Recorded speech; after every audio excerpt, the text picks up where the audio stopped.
Aman. Ayağın ağrıyor mu sen? Yok ağrınok. Aman sen giyin ol. Takbayda durma. Ne oldu? Burada bincalı etti mi? Sana bir canadan al. Beni özgünüme koy. Aman. Kaç ediyorsun? Sen bir daha da düşün. Ben senin için ağlamına yüzüne geldim. Ecemine yüzüne geldim. Şimdi ben olur'a neye mi cevap vereyim? Sen durmuşsun mur. Durmuşsun çıktıydım. Ayır durmuşsun dön beni ayır. Beni sana eğer olanok. Aman ben senin için hem meraklarını içtim. Bu neye mi diydin ol ya? Geçme ben sana geçtiydim be. Sen ağladı etme kovbola. Yok. Değil mi? Ben... 2000'den aramı oturdu. Bakışa beni. Öldürmüşsün yaşlar. Galiydim de. Aman.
bolamda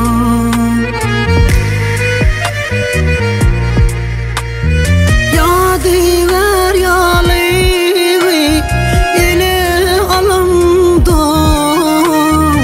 Ola alamda Husnüyle garima Heni küydüdüm Husnüyle garim Heni küydüdüm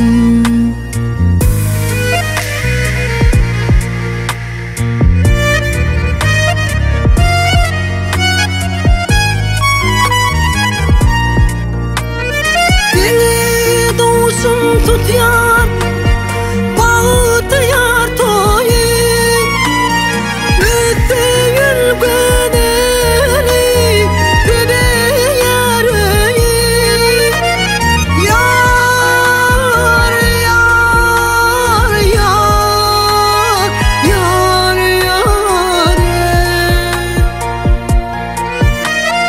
Kaçın toyu tutur Biz olur değil, biz olur değil Dillin intidarım o, seni küydüdüm Dillin intidarım, seni küydüdüm